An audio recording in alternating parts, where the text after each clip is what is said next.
Bonjour, ici Jean-Pierre Gagné pour JP Gagné Productions et j'ai décidé de faire des entrevues pour bonifier la sortie du livret qui va sortir bientôt, les 7 règles d'or pour une vie épanouie. Et aujourd'hui, j'ai l'honneur et le privilège d'interviewer Lucie Boisvert de l'Académie Archet et compagnie à McMasterville. Donc tout de suite après, on commence l'entrevue.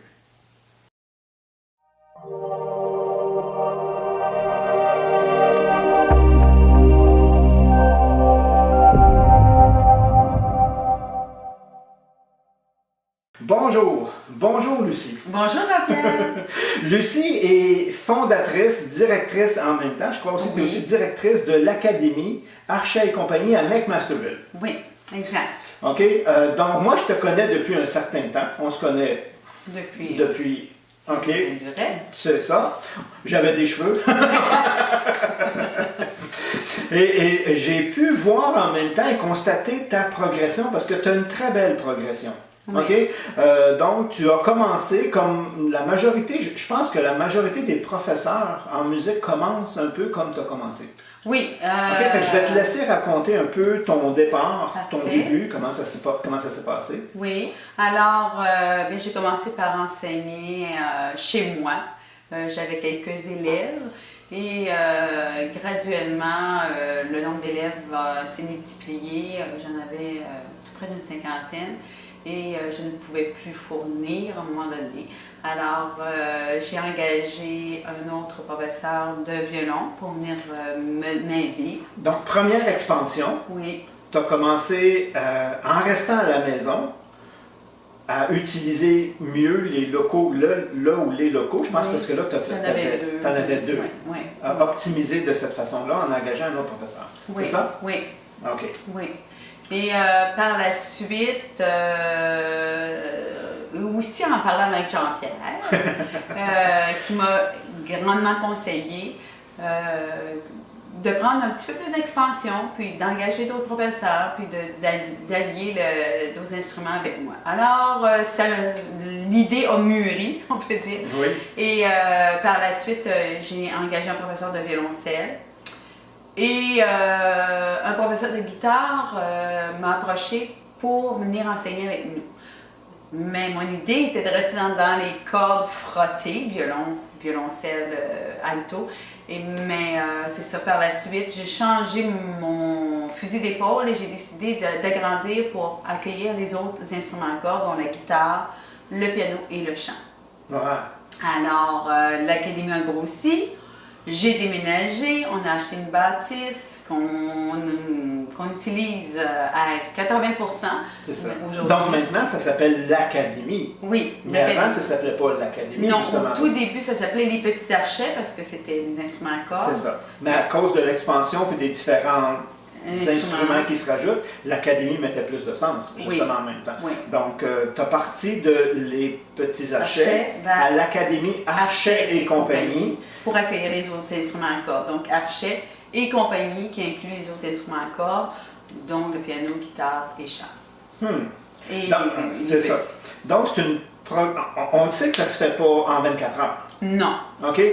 Quelle a été, d'après toi, une des lois ou ce que tu as utilisé, toi, pour faire en sorte que ça puisse se réaliser? Le focus. Le focus. Oui. Donc, de garder toujours notre idée.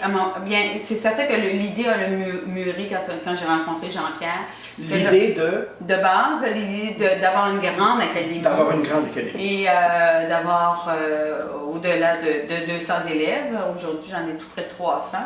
Alors, et c'est ça, l'idée a mûri. Moi, je l'ai fait grandir, mais c'est étape par étape. C'est ça, ça s'est ajusté au fur et à mesure que tu avançais. Donc, vision, Oui, garde le focus sur ta vision. C'est un peu ce qu'il y a dans le livret. En même temps, on donne un peu ces outils-là en même temps qu'on résume ici, mais on ne va pas tous les résumer parce qu'on fait ceux que toi, tu as utilisés le plus. OK? Une belle grande vision, donc rêve grand. oui. Oui, c'est ça. OK. Faut rêver. Donc, rêve grand. Et on sait que ça ne va pas toujours se passer comme ça. Non, puis c'est sûr que des fois, il y a des moments où on se décourage, mais il faut toujours garder le focus, revenir à notre focus de départ, puis c'est petit pas par petit pas C'est ça, chaque pas. Puis à chaque pas, puis c'est là qu'on se rend compte des fois qu'on précise. Oui. Oups, la vision que j'avais était de telle façon. Puis maintenant, oups, est rendue plus... Oui, parce que... Parce qu'il n'y avait pas le chant non plus. Non, il n'y avait pas le Parce chant. qu'il y a le chant maintenant en plus. Puis aussi, c'est que moi, je voyais tous les élèves venir à l'académie à McMasterville, mais... la distance, tout ça a apporté des changements, que maintenant on a un pied à terre à Saint-Bruno, un pied à terre à l'île des Sœurs, ce qui fait que... Deuxième expansion. Expansion locale, et maintenant régionale. Oui. Wow! Oui. Tout en gardant une vision. Oui, tout en gardant ma vision. Parce que justement, il y a eu des petites modifications que je me suis rendu compte qu'il fallait que j'ouvre ailleurs pour avoir vraiment le nombre et l'idée de base là, qui se réalise. Quand on a un projet comme ça, souvent on a des résistances ou des obstacles. Les résistances, c'est nous, OK? Et les obstacles, c'est les événements qui se présentent. Et on n'a pas toujours... et si vous avez un beau projet, comme on dit, rêvez grand, c'est après ça le focus, mais vous n'avez pas toujours le soutien des proches autour. Parce qu'ils ont peur pour nous souvent, et pour nous protéger, ils nous disent, ben reste donc petit, ça va être plus simple. Oui, d'une façon, c'est vrai, ça reste beaucoup plus simple, mais c'est limité aussi. Oui, oui. Puis souvent, c'est pas eux qui vont vous dire garde, vas-y, je te fais confiance, puis, hein, si tu... Oui. Oui, souvent, on nous met un petit peu des bâtons dans les roues parce que, inconsciemment, je pense aussi, parce qu'ils ont peur pour nous. Alors que si votre vision, elle est grande, elle est belle, gardez-la. Oui. Oui, de bien les garder. Là. C'est ça. Ouais. Donc, il faut qu'elle soit précise aussi. C'est la précision est une des clés aussi. Parce que des fois, les gens ont des belles grandes visions floues. Oui. Et là, c'est dur de s'ajuster parce que même toi, tu ne peux pas ajuster ton tir adéquatement à ce moment-là. Oui. Donc, c'est bon de puis revenir à sa vision. Donc, je pense que tu faisais ça aussi. Oui. OK. Ce qui est le fun maintenant, c'est que de professeur de violon à la maison, c'est devenu plus une entreprise, je vais l'appeler comme ça, et elle a même mérité le prix de entrepreneur de l'année dans la région de Belleuil. Hein? Fait que tu peux un peu Oui, c'est ça. En 2013-2014, j'ai remporté le prix entrepreneur féminin de l'année. Dans la région la vallée du Richelieu. Vallée du Richelieu. Donc, un bon bassin quand même. Donc, c'est là qu'on voit que, waouh, il y a des gens. Et ça s'est fait, comme tu disais, petit à petit. Pas par pas. Et ça se peut-tu qu'on n'ait pas seulement qu'une passion des fois? Parce que la musique, c'est une passion pour toi, c'est depuis que tu es vraiment... Oui, depuis l'âge de 5 ans. Depuis l'âge de 5 ans, donc... V'là 3 ans, non? Merci. Fait que la passion, elle est là. Et c'est plus que ça, parce que tu as même donné une valeur. Parce que moi, je crois beaucoup à ça. Avoir une entreprise, si elle n'est pas soutenue par des valeurs, c'est dur de prendre des bonnes décisions parce qu'on ne peut pas orienter nos décisions. Mais si on a des valeurs, c'est sûr que chacune des décisions qu'on va prendre va faire en sorte que cette valeur-là est exprimée. Et toi, c'était l'amour de la musique. Oui, c'est l'amour de la musique et aussi le professionnalisme. Pour moi, c'est toujours d'offrir le meilleur, d'avoir des professeurs de qualité et que les professeurs aient la même vision d'offrir cet amour de la musique-là et de le partager avec les jeunes, de partir des groupes aussi, des orchestres et de le transmettre. Fait que c'est plus facile, soit engager un professeur quand tu as déjà des critères. Pas au hasard, mais vraiment bien assis. Donc, eux aussi doivent aimer non seulement la musique, mais aimer vouloir la transmettre. Oui. C'est un critère. Oui. Okay? Fait que tu arrives avec des critères de wow, tu sais, mais ça, les gens ne le font pas souvent. Les gens ne s'arrêtent pas pour dire c'est quoi les valeurs en arrière. Et ça fait partie. Donc, c'est pour ça, ce petit guide-là, justement, que je mets, c'est pour ramener des petites clés comme ça que des gens, des fois, ils ont presque tout, puis il manque celui qui fait la différence. Puis la valeur, elle est, pour moi, elle est primordiale. Et tu as fait plus que ça, parce que comme tu aimes la musique, puis tu voulais aider les gens à accéder à la musique, tu as créé, on dit-tu fonder une fondation? Je pense que oui, ça dit quand même, fonder une fondation. J'ai créé une fondation, mais la fondation, elle est venue avant. Elle est venue en 1995. Parce que lorsque j'étais travailleur autonome, que j'ai enseigné seule à la maison, j'avais parti les petits archets dans l'objectif d'amasser, d'aller chercher des commandites ou des fonds pour organiser les concerts des élèves, qui étaient souvent assez onéreux. Donc, grâce aux petits archets, j'ai pu leur faire vivre différentes activités, moi qui étais travailleur autonome. Mais aujourd'hui, la fondation existe encore. Puis elle a pris d'expansion, puis c'est ça. Elle aussi, elle a grandi en même temps que l'académie. Et pour amener ce projet-là encore plus loin, encore plus personnel, l'amener à toi, à tes valeurs, tu as même créé ta méthode. Oui, j'ai créé ma méthode, la méthode des petits archets. Donc, un étudiant qui s'inscrit à ton académie est soutenu par une fondation. Oui.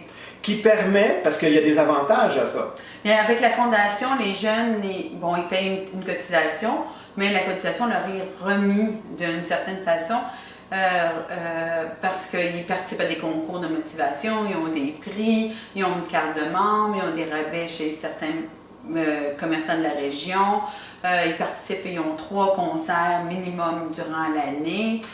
C'est tout organisé par la fondation. Ta session commence normalement les sessions en septembre. Oui. Septembre, à chaque année, tu as les inscriptions pour l'année. Et celui qui s'inscrit, il n'a jamais touché au violon. Là. Il n'a jamais touché un instrument. Je dis violon, mais ce n'est pas que le violon. Là. Il n'a jamais touché un instrument. Et à moins que je me trompe, il va déjà en Noël, dans la période de Noël, jouer. Oui. Il va jouer à un concert. Oui. Et ça, la fondation vient vraiment aider parce qu'organiser un concert, une envergure, okay, pas un petit concert juste devant maman, papa, là, puis mon oncle, tu fais ça, tu loues une église. Oui, à l'église c'est Mathieu de Belleuil, nous, on organise des concerts de Noël et concerts de fin d'année. Ça, c'est plus pour les instruments à cordes, par exemple, pour les cordes, pour les violons, alto, violoncelle. Oui. Fait que c'est déjà... Puis il y en a 3 dans l'année. Il y a 3 concerts. Il y a 3 concerts pour chaque instrument. Pour chaque instrument. Ouais. Fait que c'est déjà beaucoup. Là. Le jeune, il a la chance. Mais c'est une chance que la fondation est là parce que l'organisation de ça, c'est beaucoup. C'est gros. Et cette église-là, elle est réputée pour son son en plus de ça. Oui. Okay? Je me rappelle même d'avoir des orchestres symphoniques venir enregistrer à l'église ici. Et c'est un succès. C'est-à-dire que... c'est plein. Donc, si vous voulez assister, je vous jure, c'est bon, mais prenez-vous d'avance parce que c'est plein. C'est là qu'on voit qu'il y a un succès en arrière. Puis que vraiment, l'amour de la musique, c'est pas juste toi qui... Tu ne le gardes pas juste pour toi. Là. Tu veux le communiquer à ton équipe, mais tu fais aussi ce qu'il faut pour que ça se fasse connaître. Puis que le jeune, parce que c'est le fun d'apprendre à jouer, mais si tu joues jamais...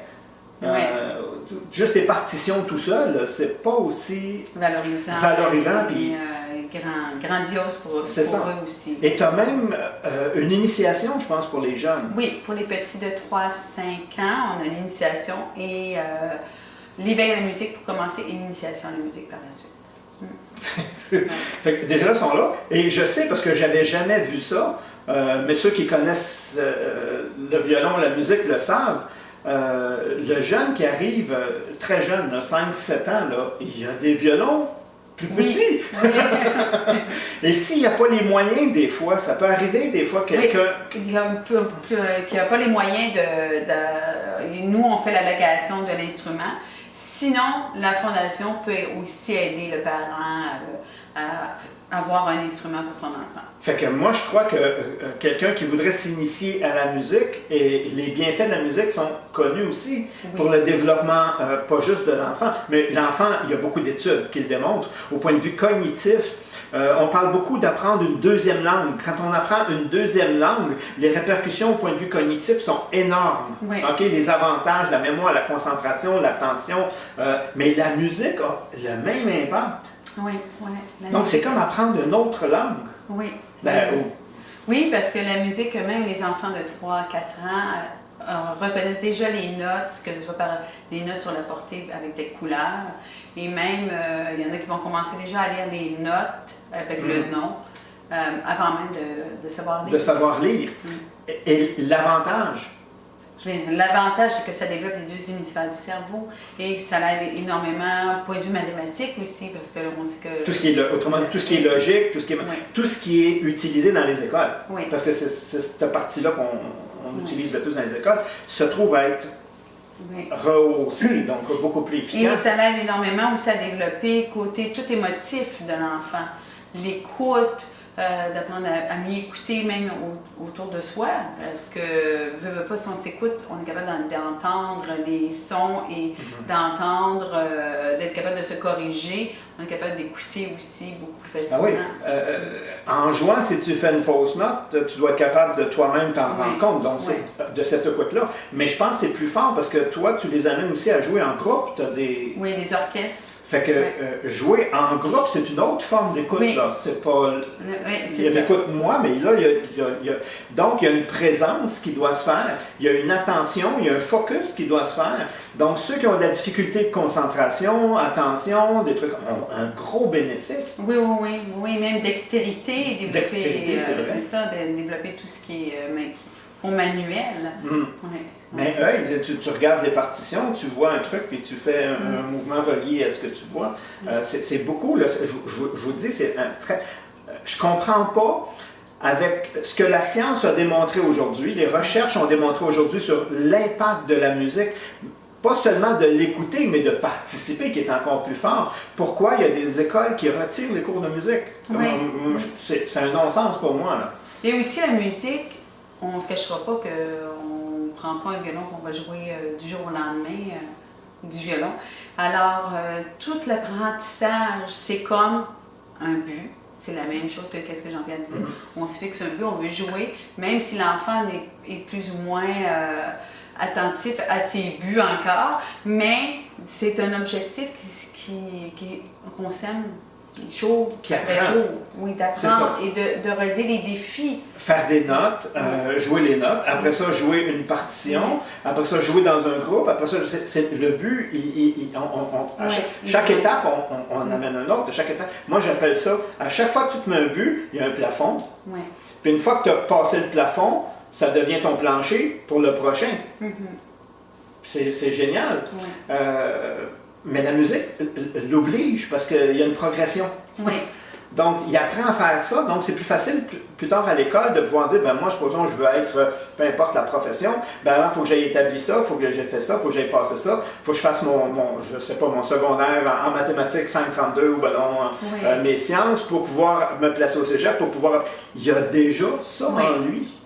Et il y a déjà le sentiment de réussite. Parce qu'il les a réussi, c'est pas là. Fait que les plus gros buts après, il y a moins peur, il y a plus confiance. Oui, parce qu'il y a déjà ça en lui. Il a déjà appris à grimper échelon par échelon. Par échelon, avec la petite réussite qui est le fun. Fait que juste ça, là, ça pourrait être, c'est plus que ça, la musique. Oui, c'est plus que ça. Puis celui qui arrive frustré, qui arrive déçu, puis il ne sait pas exprimer ses émotions. C'est excellent.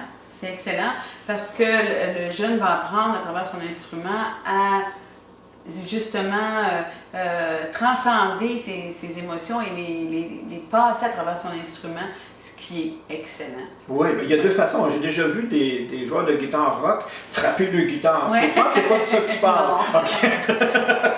Non, non c'est pas de massacrer l'instrument. C'est l'intensité. Puis c'est ce qui va faire, je crois, un virtuose. La différence entre quelqu'un qui fait de la musique puis quelqu'un qui, à travers son instrument, arrive à transmettre des émotions, ça l'amène à une coche plus loin. Et c'est une... Vous savez, il y a plusieurs moyens de s'exprimer. Il y en a qui vont s'exprimer dans le sport, il y en a qui vont s'exprimer dans l'activité physique. Le chant va le faire, la musique va le faire. Il y a plusieurs moyens. L'art va le faire, la peinture, peu importe l'art, le fait, mais ça en prend un. Si vous n'avez pas, ça va pas bien, OK? Mais c'est pas grave parce qu'il y a des programmes exprès qui s'appellent psychologue et psychiatre pour le régler sinon. Fait que des fois, si on veut pas investir là, on va investir d'une autre façon parce que c'est vraiment un mode d'expression phénoménal, la musique. Mais avant, tu apprends la mécanique. Oui, comme on dit. c'est ça. T'apprends, c'est comme, ici on a un piano, c'est comme au début, faut que tu te repères. Ils sont toutes blanches ou noires. Faut que tu te repères. Après ça, tu apprends à frapper. C'est plate à dire, là, mais. Puis après ça, tu apprends à mettre de la nuance. Mais là, c'est pareil, là. Au début, ça fait. Puis après ça, ça fait. Puis après ça, il y a une musique qui sort. Fait qu'encore là, il y a une belle progression. Puis quelqu'un qui sait pas s'il aimerait ça. Il peut commencer... Tu as des camps, je crois, qui se fait en plein cet été en plus de ça. J'ai un camp pour les 6 à 12 ans. C'est un petit camp musical où on initie les jeunes au violon et à la guitare. En plus de faire un peu de rythme, de danse, de chant. Alors, ils vont essayer les 2 instruments, violon, guitare, pendant une semaine de temps. Et après ça, ils peuvent choisir. Il faut qu'ils arrivent avec le guitare et le violon. Non, les instruments sont prêtés. Fait que le jeune, il ne sait pas, il vient là et il peut découvrir une belle passion là. Oui. Wow! Ça se fait, il faut s'inscrire où? Comment on fait pour s'inscrire? Pour s'inscrire, vous pouvez aller voir le dépliant qui est sur notre site au www.archet avec un S. compagnie au complet.com. Donc, archetsetcompagnie.com. Oui, c'est ça. On arrive sur la page, puis... Sur la page, déjà, vous allez voir l'information pour les inscriptions pour le camp. Pour le camp. Oui. Qui commence là? Au mois de juillet. Il y a 2 semaines. Il y a possibilité de s'inscrire pour 1 semaine ou pour les 2 semaines, selon le choix. Selon le choix. Un enfant, 2 enfants, 3 enfants. Moi, oui, il y a des rabais. Je fais quoi? Okay. Il y a des rabais. Fait que c'est vraiment l'amour de la musique, comme on dit. Là, cette valeur-là, tu arrives vraiment à la transposer dans ton organisme. Et comme je disais au début, quand tu as une passion, OK, tu as une passion en toi et tu l'amènes à un certain niveau, moi j'appelle ça maturité, tu amènes ta passion à un niveau maturité, ça se peut qu'on ait plus qu'une passion dans la vie. Oui, ça se peut qu'on ait plus qu'une passion. OK? Puis une fois que c'est là, parce qu'une fois que ton entreprise est rendue à un certain niveau, tu peux être, comme on dit, le chef de file. C'est-à-dire que tu n'es pas obligé de faire toutes les fonctions comme quand tu es travailleur autonome. Quand tu es travailleur autonome, tu fais tout, là, tu dois tout faire. Mais là, tu commences à avoir une équipe. Oui. OK? Donc, tu es capable de prendre une certaine distance, la regarder aller, la voir progresser, ce qui donne de la place à la nouvelle passion. Oui. Puis là, tu connais le chemin. Parce que tu l'as fait une fois, tu connais le chemin pour la deuxième. Je ne conseille pas de pousser les deux en même temps. Un doit arriver à maturité avant que la deuxième. C'est souvent ce que je suggère et c'est ce qui est dans le livre aussi. Et c'est ce qui se passe avec toi. Oui. Moi, je me trompe. Oui, c'est ça. Je me trompe. Il y a une autre passion qui prend place. Oui. Tu prends-tu le même processus? Une vision, un focus? Oui. Ça avance-tu? Comment ça se passe? Là? Sans donner tous les détails, parce que je sais que... Ça avance tranquillement, c'est sûr. C'est une petite graine par petite graine. Chaque jour, j'investis. J'investis du temps, soit pour des relations, soit pour apprendre un petit peu plus. Des contacts, c'est ça. Puis là, moi je le vois prendre forme aussi. Fait que bientôt, la femme d'affaires en toi va bénéficier d'une deuxième passion qui va enrichir ta vie de différentes façons. Que vous allez peut-être entendre parler. Vous allez sûrement entendre parler un jour.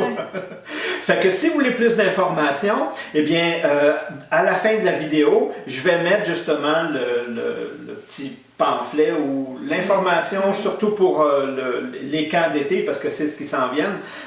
Mais si l'inscription vous intéresse, les trucs, c'est le même site. Hein, oui, c'est tout sur le même site. Archet et compagnie. Archet et compagnie. Vous pouvez avoir toutes les informations, les cours, les cours, les orchestres, les types d'instruments, Tout va être là. Donc, tout ce que vous avez à faire, si ça vous intéresse, c'est y aller. Et merci, Lucie. Ça m'a fait plaisir.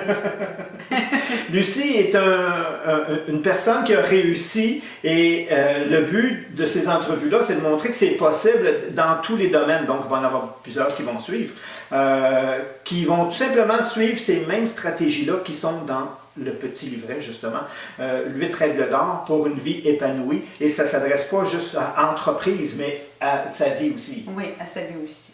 Fait que, merci, on se revoit une autre fois pour une autre entrevue. Merci.